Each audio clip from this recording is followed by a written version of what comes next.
ओम अज्ञानतिमिरान्धस्य ज्ञानञ्जनशलाकया येन तस्मै श्रीगुरुवे नमः। श्रीचैतन्यमनोभीष्टं स्थापितं येन भूतले स्वयं रूपकदा मह्यं ददाति स्वपदान्तिकं वन्देऽहं श्रीगुरुं श्रीयुतपदकमलं।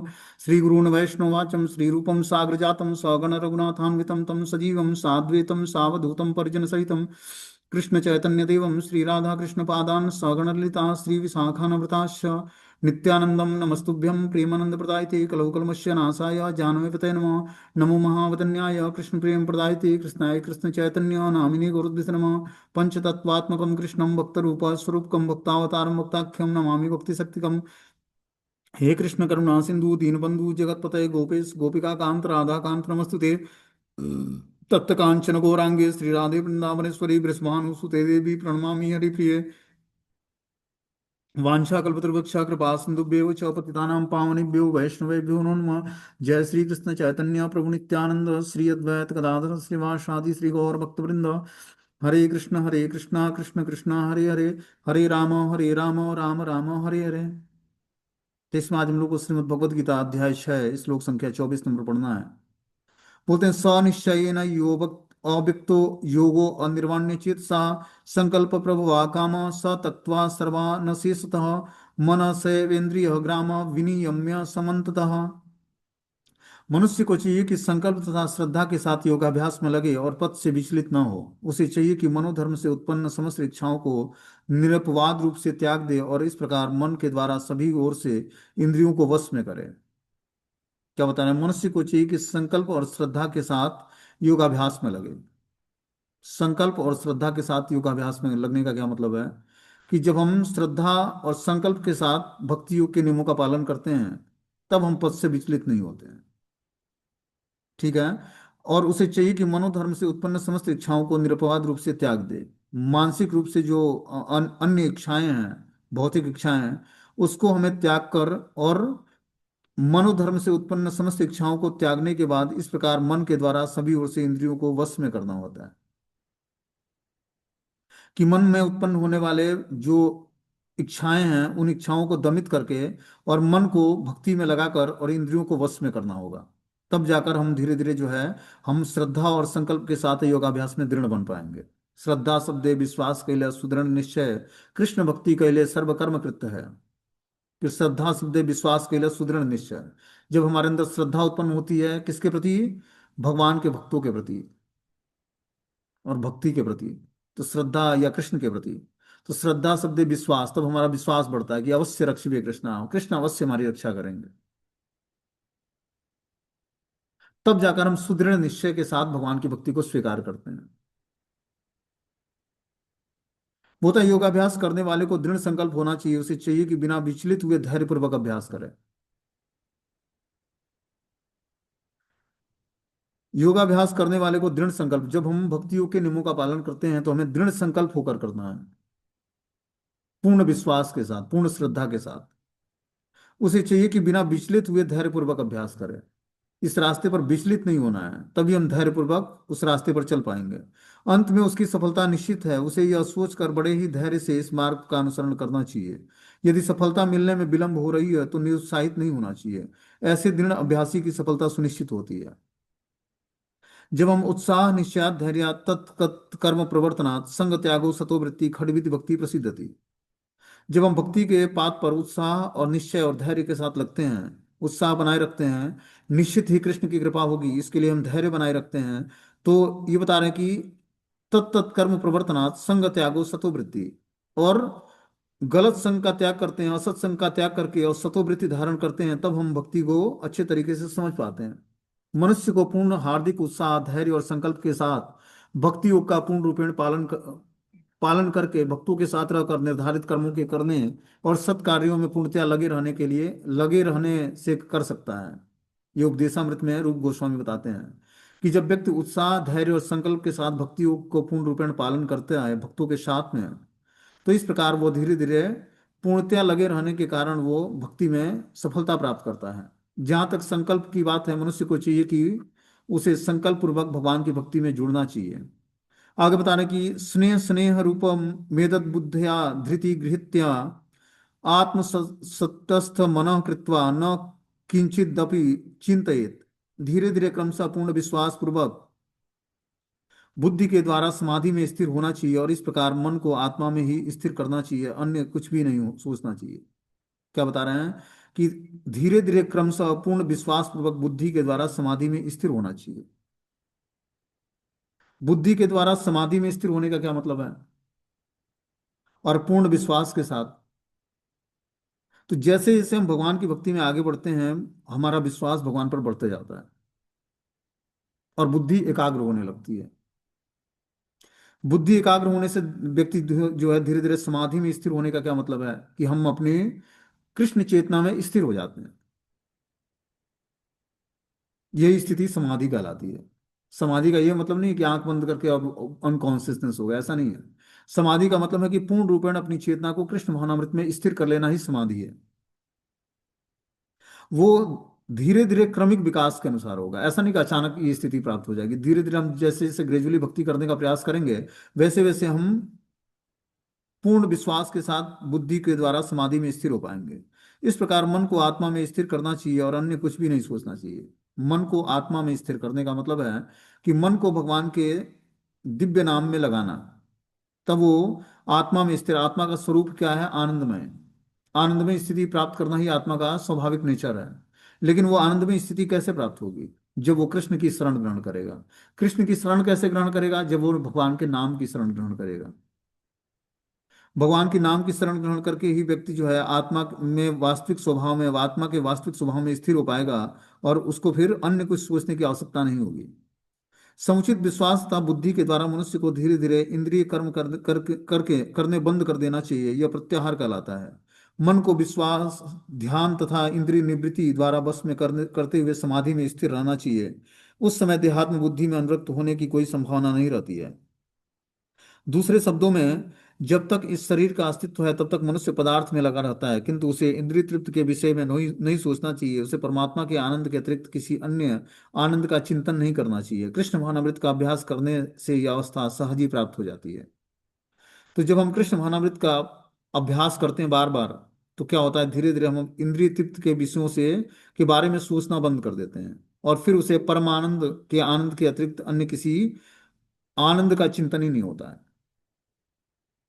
व्यक्ति भौतिक विषयों के चिंतन में भी आनंद लेता है, ठीक है ना? लेकिन धीरे धीरे जब वह इंद्रिय तृप्ति के विषयों के प्रति उदासीन हो जाएगा और परम आनंद के अनुभव के आनंद के अतिरिक्त अन्य किसी वस्तु में आनंद नहीं लेगा, तब वो कृष्ण भावनामृत के अभ्यास में सफल होगा और वो अवस्था सहज ही प्राप्त कर लेगा। बोलते हैं, यतो यतो निश्चलंती मना चंचलम स्थिरम ततस्ततो नियम एदम तदात्म एव वशम नयेत। मन अपनी चंचलता तथा स्थिरता के कारण जहां कहीं भी विचरण करता है, मनुष्य को चाहिए कि उसे वहां से खींचकर अपने बस में करे। तो मन अपनी चंचलता और स्थिरता के कारण अलग अलग विषयों पर विचरण करता है। मन स्वाभाविक रूप से चंचल होता है, ठीक है ना? चंचल का मतलब है कि अलग अलग उसमें विचार उत्पन्न होते हैं। उस विचारों में और उस विचारों से अस्थिरता आती है मन में। मन अपनी चंचलता और अस्थिरता के कारण जहां कहीं भी विचरण करता है, मनुष्य को चाहिए कि उसे वहां से खींचे और अपने वश में करे। तो मन में बहुत सारे निगेटिव और पॉजिटिव थॉट्स आते हैं। उन विचारों को व्यक्ति को क्या करना है? निग्लेक्ट करना है, और उसको वहां से विषयों से हटाकर अपने वश में लगाना है, वश में करना है। तो मन को वश में करने का क्या, कैसे मन को वश में कर पाएंगे हम? तो भगवान ने बताया कि मन मना भव मत भक्ता, मन को मेरे में लगाओ। जब मन को हम भगवान में लगाएंगे तभी मन को हम वश में कर पाएंगे। मद्या जीमा नमस्कुरु, और मुझे ही नमस्कार करो। तो मन को भगवान में लगाना पड़ेगा, तभी हम मन को वश में। मन को जब तक हम एक सब्जेक्ट नहीं देंगे, ठीक है ना? जैसे मान लो कि हम किसी कार्य में एंगेज होते हैं, तो हमारा एग्जॉर्बेशन उस कार्य को होता है कि हमें इस कार्य में कोई त्रुटि नहीं करनी है, इसको अच्छे तरीके से करना है, मतलब उसमें हम एग्जॉर्ब होकर लग जाते हैं। उसी तरह मन को हमें हमेशा कुछ ना कुछ कार्य देना पड़ेगा। एक मन जो है एक भूत की तरह है। एक व्यक्ति ने भूत सिद्ध कर लिया, प्रेत, प्रेत जो होता है उसको सिद्ध कर लिया। तो प्रेत जब सिद्ध कर लिया, तो प्रेत को बोला कि आप जो कार्य कराएंगे मैं वो कार्य करने के लिए तैयार हूं। तो उसके गुरु जी से अपने मंत्र प्राप्त करके वो प्रेत तो सिद्ध कर लिया। अब बोला कि प्रेत को तो हमने सिद्ध कर लिया है गुरु जी, अब ये बोलता है कि आप हमेशा हमें कार्य में एंगेज रखो, नहीं तो मैं आपको मार दूंगा। तो उस आदमी ने सोचा कि मैं कौन सा कार्य इससे कराऊं, जो कार्य बोलता वो हवा है और बहुत जल्दी कार्य कर देता वो। और उसको 24 घंटे का एंगेजमेंट चाहिए था, बोला कि अगर जो आप मुझे फ्री छोड़ेंगे तो मैं आपको मार दूंगा। तो अपने गुरु के पास जाता है, बोलता है कि मैंने आपने जो मंत्र बताया उससे मैं सिद्ध तो कर लिया, लेकिन जो सिद्ध किया हुआ प्रेत है वो बोलता है कि आप अगर जो थोड़ा भी ढीलापन दोगे तो मैं आपको मार दूंगा, मतलब मुझे आप कार्य नहीं बताओगे तो उसने बोला कि एक डंडा गाड़ उस पर और उसको बोल कि वो उतरेगा और चढ़ेगा उस डंडे पर। उसने वो कार्य दे दिया उस प्रेत को, अब वो उतरता और चढ़ता, फिर उतरता फिर चढ़ता, इस तरह से वो उतरना चढ़ना उसका लगा रहा। तो उसने उस प्रेत को कार्य दे दिया। तो जब प्रेत को कार्य दे दिया तो उतरना चढ़ना, तब उसके पास वो खाली नहीं रहता कि वो किसी अलग कार्य अब इसको मारने का प्रयास करेगा। उसी तरह मन को हमें हमेशा आध्यात्मिक सब्जेक्ट देना पड़ेगा। मन को जब हम आध्यात्मिक सब्जेक्ट देंगे तो आध्यात्मिक विषयों का पर कार्य करता रहेगा, तो वो बाहरी विषयों में भोग वासनाओं में लिप्त नहीं होगा। वहीं यहाँ पर बताते हैं कि मन अपनी चंचलता और अस्थिरता के कारण जहां कहीं भी विचरण करता है, मनुष्य को चाहिए कि उसे वहां से खींचे और अपने वश में लगाए, बस में ले। मन स्वभाव से चंचल और अस्थिर है, किंतु स्वरूप सिद्ध योगी को मन को वश में लाना होता है। उस पर मन का अधिकार नहीं होना चाहिए। जो मन को वश में रखता है वह गोस्वामी या स्वामी कहलाता है, और जो मन के वशीभूत होता है वह गोदास या इंद्रियों का सेवक कहलाता है। गोस्वामी इंद्रिय सुख के मानक से भिज्ञ होता है। दिव्य इंद्रिय सुख वह है जिसमें इंद्रियां ऋषिकेश अर्थात ऋषि इंद्रियों के स्वामी भगवान कृष्ण की सेवा में लगी रहती हैं।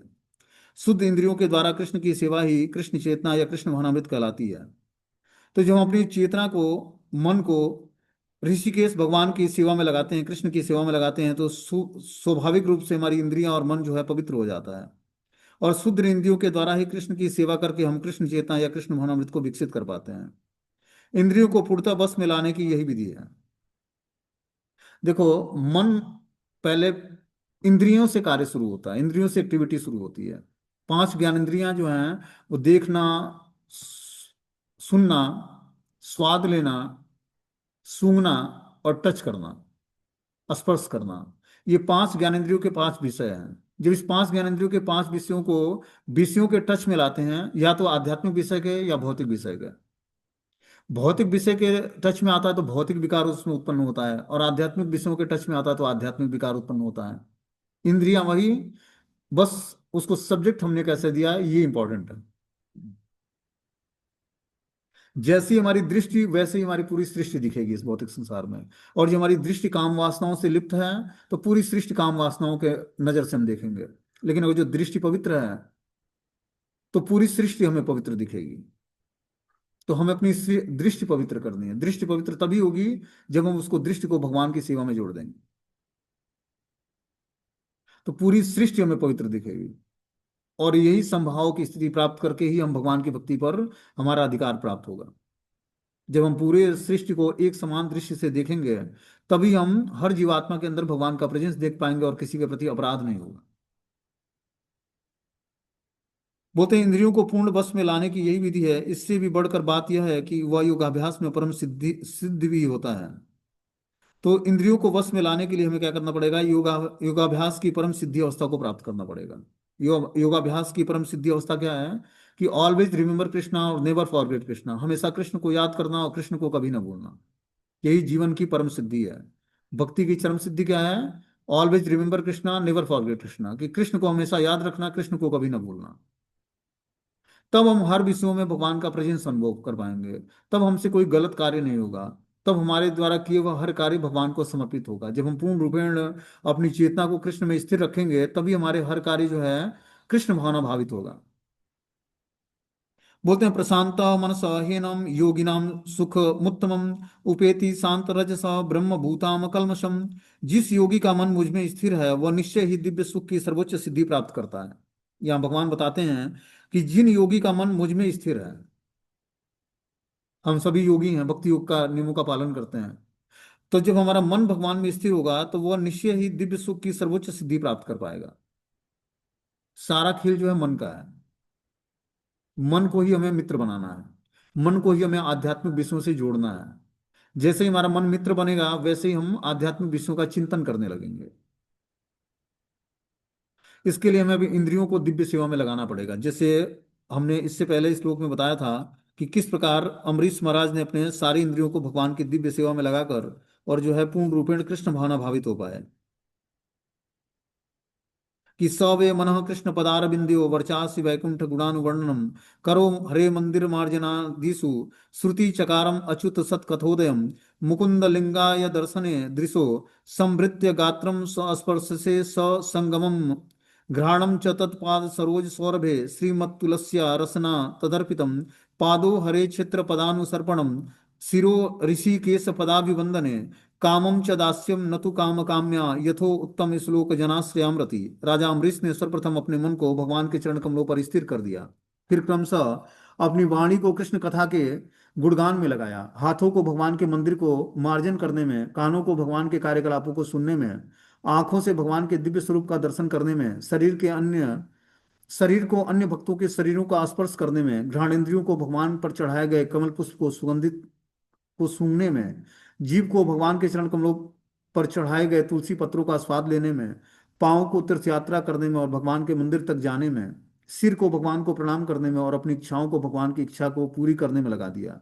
ये सारे दिव्य कार्य शुद्ध भक्त के सर्वथा अनुरूप हैं।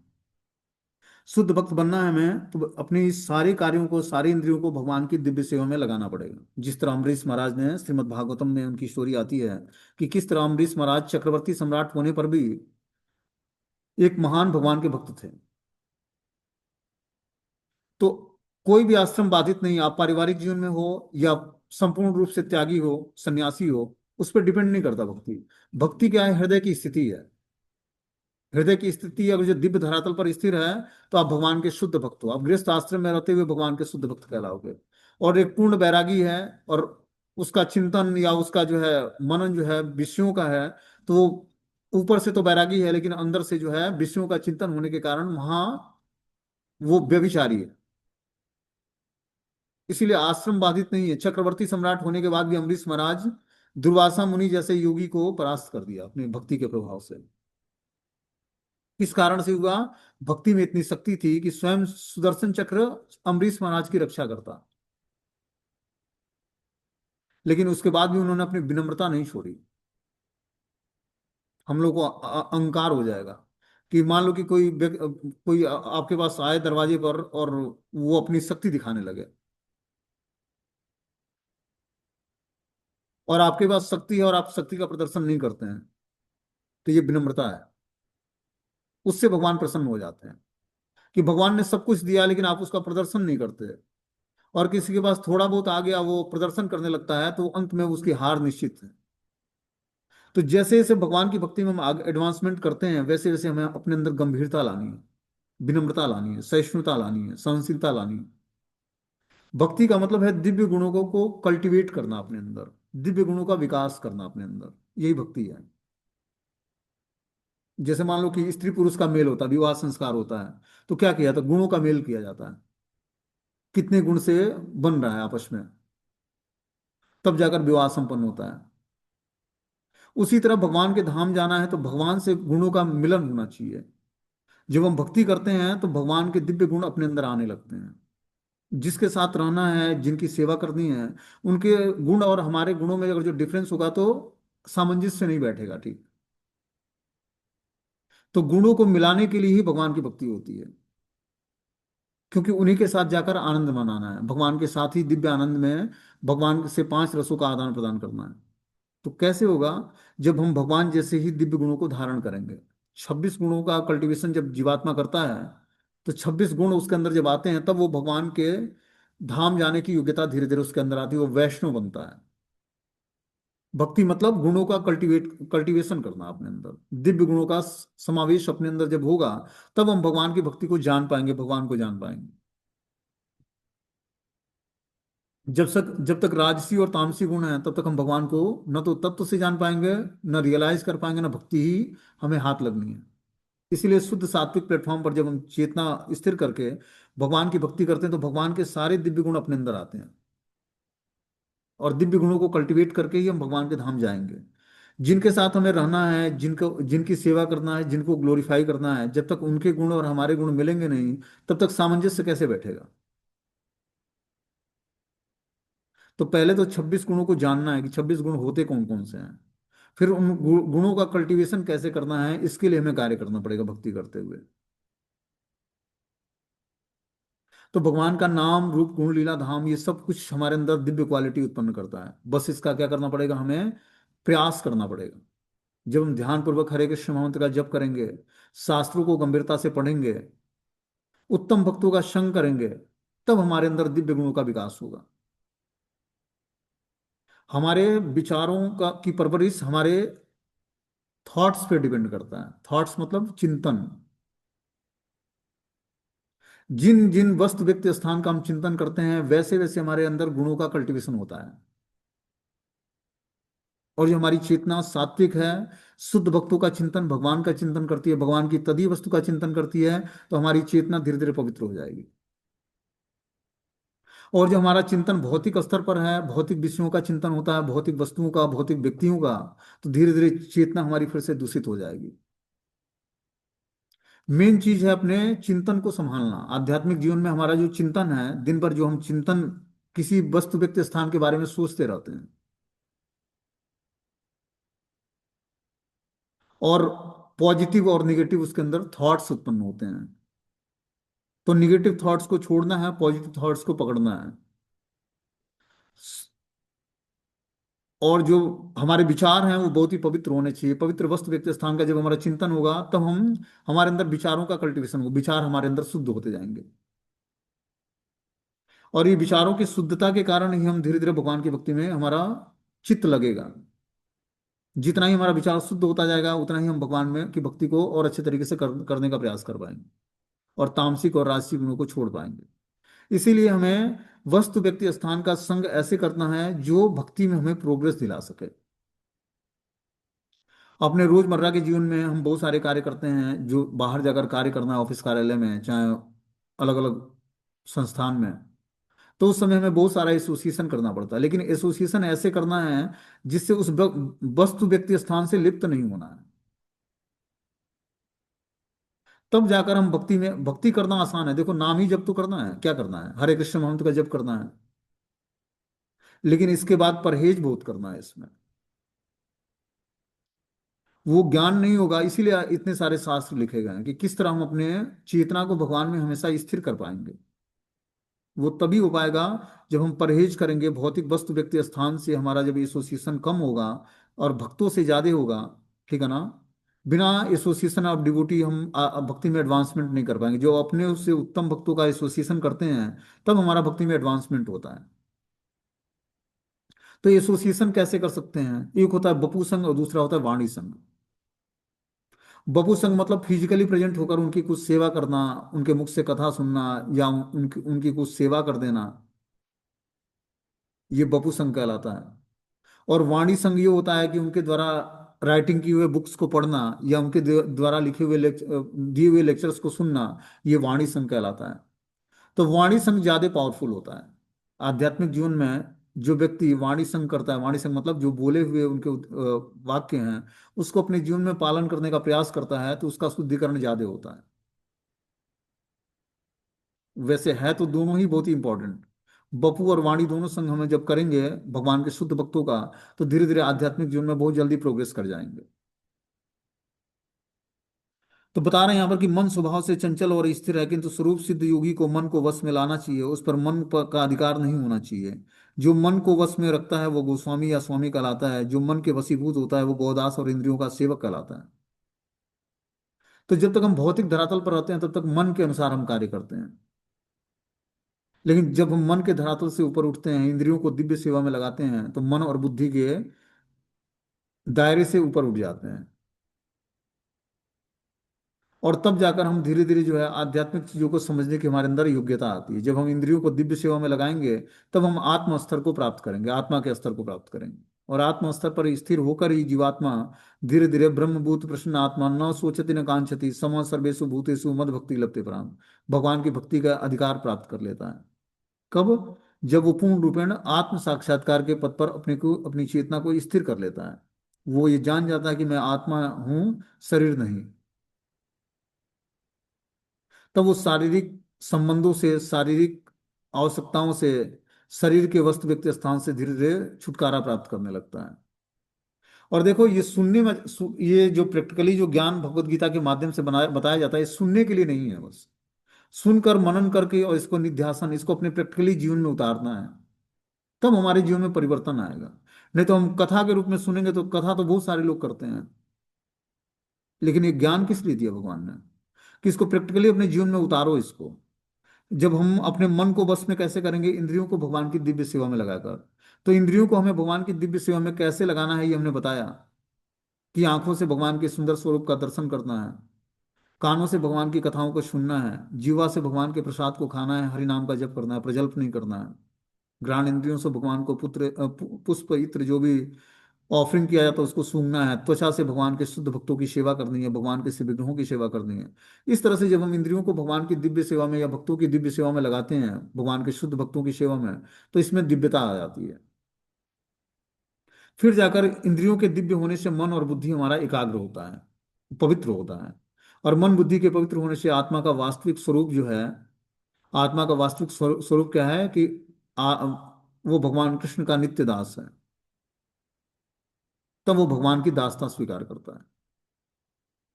और इस प्रकार जब हम दासता स्वीकार करेंगे, तब हम पूर्ण रूपेण कृष्ण चेतना का विकास कर पाएंगे। इंद्रियों को पूर्ण रूपेण बस में लाने की यही विधि है।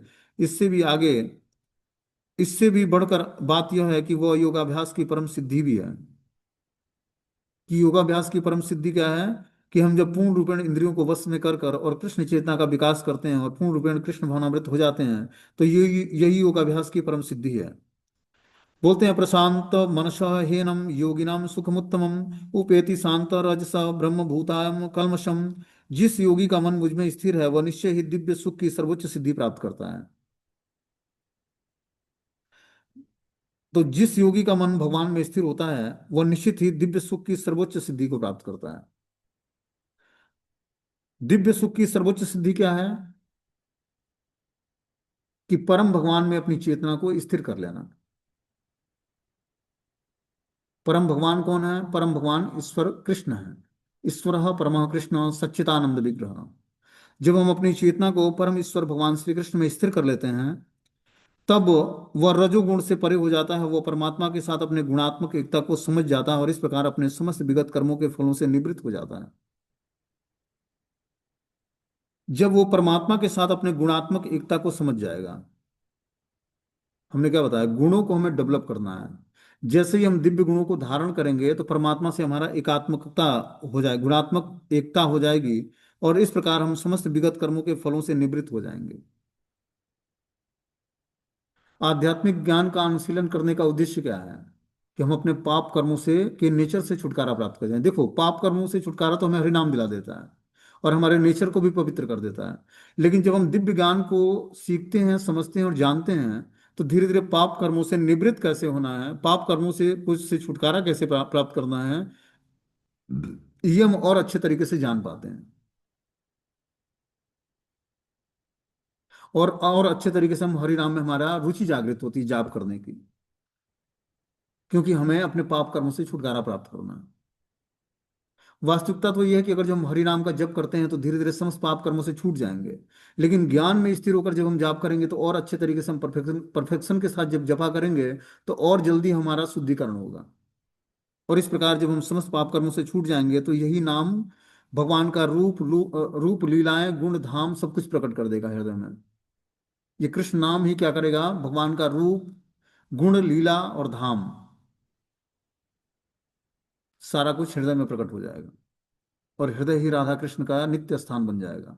ऐसे हृदय में जो जिसमें राधा कृष्ण नित्य निवास करते हैं, वो व्यक्ति अपने प्रभाव से जहां भी जाता है, वहीं वृंदावन धाम क्रिएट कर देता है। जो आचार्य हैं बड़े बड़े, जो पूरे विश्व में भ्रमण करके हरि नाम का प्रचार करते हैं, लोगों को बताते हैं कि कृष्ण ही परम भगवान है, आप लोग भी हरे कृष्ण महंत का जप कीजिए और संकीर्तन यज्ञ में पार्टिसिपेट कीजिए। किस कारण से करते हैं, क्योंकि हृदय में कृष्ण निवास करते हैं। Purity is a force. जितनी हमारे अंदर प्योरिटी होगी, उतना ही हम फोर्सफुल हृदय को प्रभावित कर पाएंगे लोगों के। तो जितनी हृदय की पवित्रता होगी, उतना ही जल्दी हम प्रचार, प्रचार मतलब एक धिकार की तरह है। जब हम प्रचार करते हैं, तो जब हृदय हमारा पवित्र रहेगा, तभी तो हमारा प्रचार सक्सेस होगा, लोग भक्त बनेंगे, सुनेंगे तो उनके अंदर तीव्रता आएगी, भक्ति करने की चाहत उत्पन्न होगी। क्योंकि अपने हृदय में भक्ति है। अपने अपना हृदय ड्राई है, भक्ति खुद करते नहीं है और लोगों को उपदेश देंगे तो कुछ प्रभाव नहीं पड़ेगा। एक बार गांधी जी के पास एक व्यक्ति आया। एक माँ अपने बच्चे को लेकर आती है गांधी जी के पास कि बेटा बीमार है, गांधी जी कुछ इसको उपाय बताइए, क्या बीमारी है इसको। तो इसको शुगर है, उसके बाद भी गुड़ बहुत खाता है। तो गांधी जी ने बोला कि कुछ दिन बाद ले आना हमारे पास, एक हफ्ते बाद ले आना। तो एक हफ्ते बाद लेके आई माता। हाँ गांधी जी कुछ उपाय बता दीजिए। तो गांधी जी ने उपाय बताया कि जब गुड़ खाने से शुगर हो जाता तो गुड़ छोड़ दे, शुगर ठीक हो जाएगा। तो माता ने बोला ये आप पहले ही हफ्ते क्यों नहीं बता दिया आपने। तो गांधी जी ने बोला कि शुगर मुझे भी और मैं भी गुड़ खाना पसंद करता हूं, इसलिए मैंने नहीं बताया। तो जब व्यक्ति भक्ति नहीं करेगा और भक्ति का उपदेश देगा तो दूसरे के हृदय पर प्रभाव नहीं पड़ेगा उसका। इसीलिए आचार्य परंपरा से जो ज्ञान आता है, ऐसी जो ज्ञान को प्रस्तुत करता है शास्त्रों के माध्यम के हिसाब से, शास्त्रों को ध्यान में रखते हुए, उस ज्ञान से व्यक्ति का हृदय प्रभावित होता है। ये दिव्य संदेश जो है गुरु शिष्य परंपरा के माध्यम से जब व्यक्ति आगे सुनता है, तब उसके हृदय पर प्रभाव पड़ता है भक्ति का। तब वो हृदय से भक्ति करना स्वीकार करता है, क्योंकि ये दिव्य ज्ञान है। ये गुरु शिष्य परंपरा के माध्यम से ही आगे डिलीवर होता है। जितना ही हम गुरु के प्रति समर्पित होंगे, शास्त्रों के प्रति समर्पित होंगे, उतना ही हमारे हृदय में गुणों का कल्टीवेशन होगा, भगवान की दिव्य भक्ति का कल्टीवेशन होगा, और उतना ही अगले व्यक्ति पर उसका प्रभाव पड़ेगा। इसीलिए शरणागति आवश्यक है और पूर्ण विश्वास के साथ भक्ति में जुड़ना आवश्यक है। जितना ही हमारा साधु शास्त्र और गुरु पर हमारा पूर्ण विश्वास होगा, उतना ही हम अच्छे तरीके से भक्ति करने का प्रयास कर पाएंगे, उतना ही हम दूसरे को भक्ति प्रदान भी कर पाएंगे अपने वाक्यों के माध्यम से, अपने शब्दों के, क्योंकि ये शब्द अपने नहीं होते हैं। ये दिव्य ध्वनि जो है गुरु की कृपा से व्यक्ति आध्यात्मिक चीजों को समझकर आगे प्रस्तुत कर पाता है। मुकम करोति वाचालम पंगुम लंघयते गिरिम यत् कृपा तम हम वंदे परमानंद माधव। जो परमानंद माधव भगवान हैं, वही अल्टीमेटली आदि गुरु हैं, कृष्ण ही। तो गुरु और कृष्ण की कृपा से ही व्यक्ति जो है, लंगड़ा व्यक्ति पहाड़ लांग सकता है, गूंगा व्यक्ति बोल बोल सकता है। तो जो बोलने की शक्ति, वाक शक्ति है, भगवान कृष्ण ही स्वयं गुरु के रूप में हृदय में बैठे परमात्मा ही क्या करते हैं, व्यक्ति को से वो दिव्य संदेश प्रसारित कराते हैं। प्रचार अपने कृपा, अपने बस से नहीं, अपने प्रभाव से नहीं हो पाता है। प्रचार करने का मतलब है, या दिव्य संदेश का को प्रसारित करने के लिए है, गुरु और वैष्णव और भगवान की कृपा चाहिए। इसीलिए शुरुआत में हमें मंगलाचरण करना चाहिए।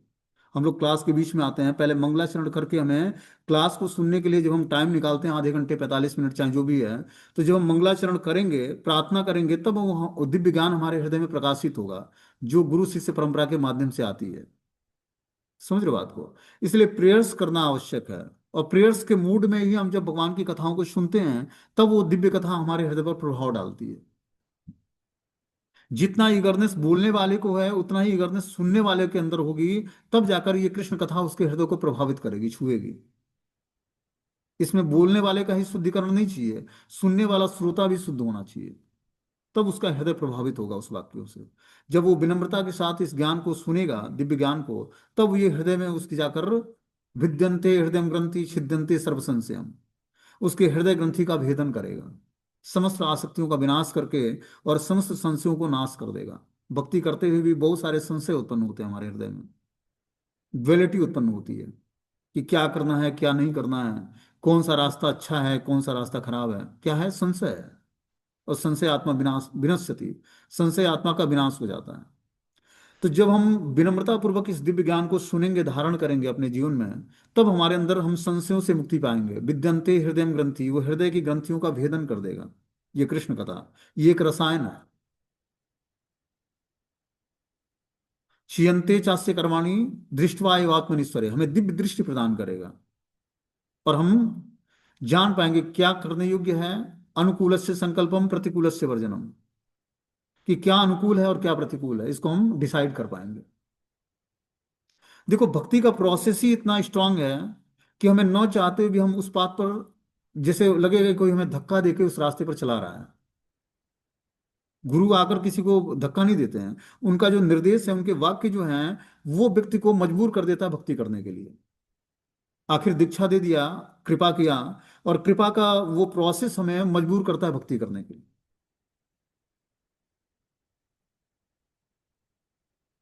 तो गुरु कृपा पता नहीं लगता है कि कैसे कार्य कर रहा है, लेकिन कार्य करता है हर समय। गुरु कृपा के अंडर में जब व्यक्ति नियमों का दृढ़ता से पालन करता है तो पूरा गुरु के प्रॉपर निर्देश में और निरीक्षण संरक्षण में रहता है वो। इसीलिए हमें नियमों से डिविएट नहीं होना है। हम जितना ही स्ट्रांगली नियमों को फॉलो करेंगे उतना ही हम अपने को गुरु के करीब पाएंगे। गुरु कोई अलग तत्व नहीं है, स्वयं साक्षात हृदय में बैठे परमात्मा ही गुरु के रूप में कार्य करते हैं। आगे इसमें तात्पर्य में बता रहे हैं कि ब्रह्मभूत वह अवस्था है जिसमें भौतिक कल्मश से मुक्त होकर भगवान की दिव्य सेवा में स्थिर हुआ जाता है। मद भक्ति लभते पराम, जब तक मनुष्य का मन भगवान के चरण कमलों में स्थिर नहीं हो जाता तब तक वो कोई ब्रह्म रूप में नहीं रह सकता है। सवय मन कृष्ण पदार बिंदु, भगवान की दिव्य प्रेमा भक्ति में निरंतर प्रवृत्त रहना या कृष्ण भावनामृत में रहना वस्तुतः रजोगुण तथा भौतिक कल्मश से मुक्त होना है। तो ब्रह्मभूत अवस्था वो अवस्था है जब व्यक्ति भौतिक कल्मश से पूर्ण रूपेण मुक्त होकर भगवान की दिव्य सेवा में अपने को स्थिर कर लेता है। ये अवस्था हमें प्राप्त करनी है, तब हम ब्रह्मभूत अवस्था को प्राप्त कर लेंगे। ब्रह्मभूत अवस्था प्राप्त होते ही हम प्रसन्न आत्मा बन जाएंगे। ठीक है ना। मद भक्ति लभते पराम, तब वो भक्ति का राइट्स प्राप्त कर लेगा, अधिकार प्राप्त कर लेगा, भगवान की भक्ति पर उसका अधिकार बन जाएगा। अभी हमें क्या करना पड़ेगा, अपने समस्त पाप कर्मों को झेलते हुए किसी के ऊपर कोई ब्लेम नहीं करना है और तीव्रता से भक्ति करने का प्रयास करना है। जब अपने आप संपूर्ण कर्मों को झेलते हुए जो भी आपके जीवन में सुख दुख आता है, लाभ हानि आता है, जीवन मरण जस अवजस जो भी आता है, उसको सहते हुए जब आप भगवान की तीव्रता से भगवान की भक्ति में जुड़ते हो और किसी पर कोई ब्लेम नहीं करते हो कि इसके कारण हमें कष्ट मिल रहा है, इसके कारण मुझे लाभ हो रहा है, इसके कारण हानि हो रही है, जस या अपजस मिल रहा है, जब हम किसी पर ब्लेम ना करते हुए संपूर्ण परिस्थितियों को अपने कर्म मानकर झेलते हैं और तीव्रता से भगवान की भक्ति करते हैं, तब भगवान की भक्ति पर हमारा अधिकार बन जाता है। कृष्ण भक्ति पर हमारा अधिकार बन जाएगा। मतलब आप न चाहते हुए भी भगवान के संरक्षण प्राप्त कर लोगे। इसके लिए हमें क्या करना पड़ेगा, मनुष्य का मन भगवान के चरण कमलों में स्थिर तभी होगा जब वो ब्रह्म रूप जब वो पूर्ण रूपेण आत्म साक्षात्कार की स्थिति को प्राप्त कर लेगा। सौव्य मनः कृष्ण पदार बिंदु, भगवान की दिव्य प्रेमा भक्ति में निरंतर प्रवृत्त रहना ही कृष्ण भावनामृत में रहना है। वस्तुतः रजोगुण या भौतिक कल्मश से मुक्त होना है। तो जब व्यक्ति भौतिक कल्मश से मुक्त होता है तब वो धीरे धीरे अपनी चेतना को भगवान में स्थिर कर पाता है और पूर्ण रूपेण कृष्ण भावनामृत होकर और प्रसन्न आत्मा बन पाता है। ठीक है, हरे कृष्णा। कोई क्वेश्चन है तो आप लोग पूछ सकते हो, अभी एक आध मिनट है।